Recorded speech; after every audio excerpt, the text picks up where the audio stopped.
share something with you that I've been kind of thinking about and maybe working on a little bit for a while now. And I actually put a post out here on YouTube in the community tab and just said, hey, would anybody like to make any Farm Girl vintage blocks? So I am going to be doing some planning and preparing for January. So I know right now it's only October, but I am going to, I've already started planning and prepping just a tiny bit for this quilt. But I decided I want to take some Lori Holt books and I want to make some blocks. And then once I finish the quilt blocks, I will put them all into a quilt top with sashing and with cornerstones is my plan as of right now. So if you guys want to make some Farm Girl vintage Lori Holt quilt blocks and you want to sew along with me or have some motivation, I am planning to sew these quilt blocks starting in January. So, but let me show you what I'm doing right now to prep. So first of all, I have this book that I'll be sewing blocks out of. And then my neighbor has some books that I've borrowed. So I'm borrowing this book from my neighbor and this book from my neighbor. And so what I have done so far is I have gathered up some fabrics that I liked, placed them inside this bag. And I went through my scrap bins. I haven't pulled anything just yet from my fat quarters, but I might need to do that. Okay, so let me give you an example of what I have done. And this is how I'm going to be organizing, and I just wanted to share with you. So what I did is I just took some paper. I went through each book. So I started with book number 1. I'm calling this book number 1. And then I'm calling this one book number 2. But what I did is I went through this book, and as I went through, I took a piece of paper and I wrote down the block name, what page it can be found on, and what book it can be found on, or found in, what book it can be found in. And then I take this paper, I fold it in half like this, and then it's like a little pocket or envelope. And so what I will do is I will turn to the page in the book. So I'll give you this example. So I will turn to the page in the book and I'll find, okay, here's block 10. Here are all the requirements. I will take this fabric. I will then place it inside this little envelope pocket so that it looks like this. Okay, this is from another book. And then what I'm doing is I am gathering all of these up. So let me share what I've done so far. So far, here's one with a whole bunch of scraps. But what I've done so far is I just went through and I just picked out some fabrics that I thought I would like to use for that particular block.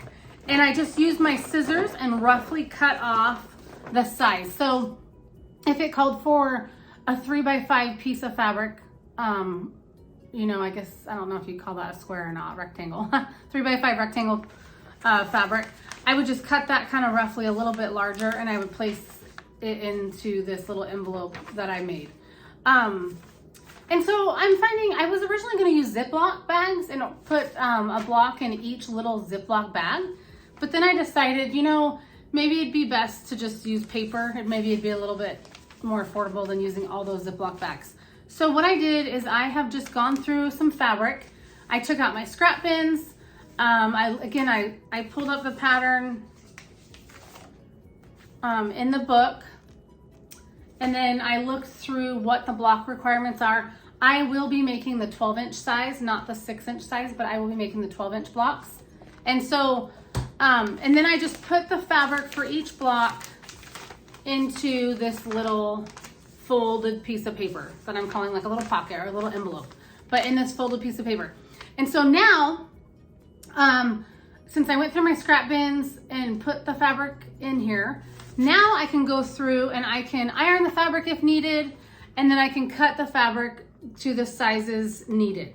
When I did do this, so far what I've done is I have only picked out the print fabric.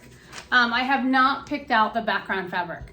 I was trying to decide what to do for the background fabric, and I think what I'm going to do is I'm going to buy some yardage because I don't feel like I have enough scraps that I like And then I also don't feel like I might have like a yard of some cream and a yard of this cream.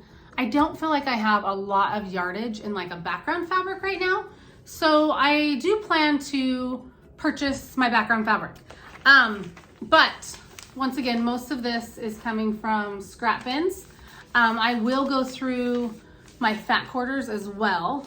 And then, so my plan is, I guess you could say my goal or plan is to use my scraps, mostly scraps and fat quarters, and probably fabric on hand. I may buy a few fat quarters here and there, but yeah, that's my plan. So I have, I already went through this book. Since this is my neighbors, I went through this book first, and then I went through this book. So these two books, I have already gathered the fabric for, but I decided I want to cut this fabric to size so that any extra scraps from here, I can take them and add them to these blocks. And these are blocks from book 1. And so that's what I need to do. That's my next step. My next step is to cut this fabric according to the sizing in the book. And then I'll take book 1. I'll take all these blocks that I like from book 1. And then I can just pick out some fabric and put them in this little pocket envelope folded piece of paper here. So that is my plan. So I hope to, the next few months, I hope to get all of this fabric kind of organized, probably ironed, cut, purchase my background fabric, and then starting in January, I do want to start sewing these blocks.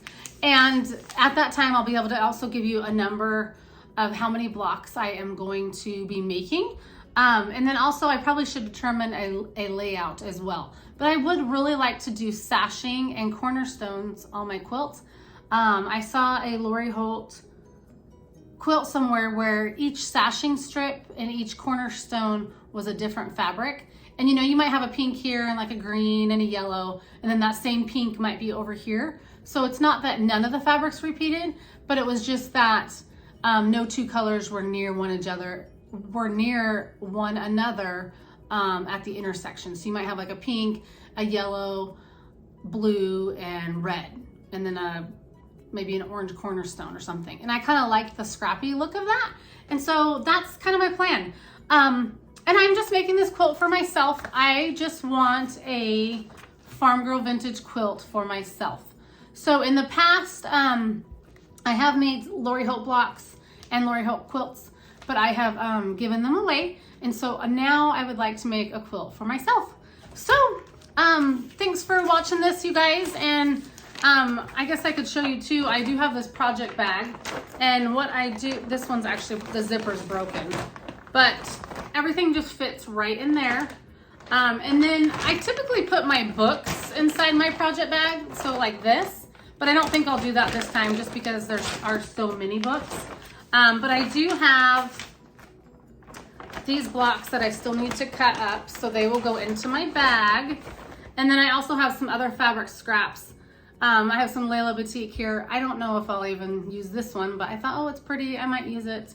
I'm just not sure. I might lean more towards the lights, brights of like Lori Holt. And I know this is a Lori Holt as well. So is this one. One of the blocks called for like a 1.5 inch square. I think it was like 4 1.5 inch squares. So I'm like, okay, maybe I can use this little piece.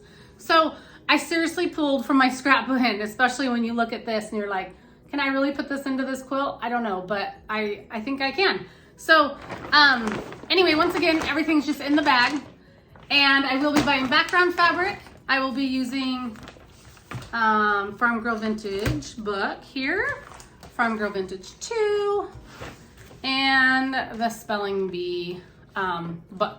So I'll be using all these, and I will be sewing in January. And comment down below if you guys think you might want to join in on sewing with me. And you can find me over on Instagram at Dresses and Spurs. So you can always share pictures with me there. I'd love to see your blocks. I think it'd be so fun. And I love using patterns that I have. And I'm also really excited to use up some Lori Holt scraps that I have. And so I'm really looking forward to making this quilt. I think it will be fun to make one block at a time, kind of like I did with the Barnstar sampler, and to share one block at a time here. So I am looking forward to that. And just want to say thanks so much for watching, and I'll see you guys next time. Bye.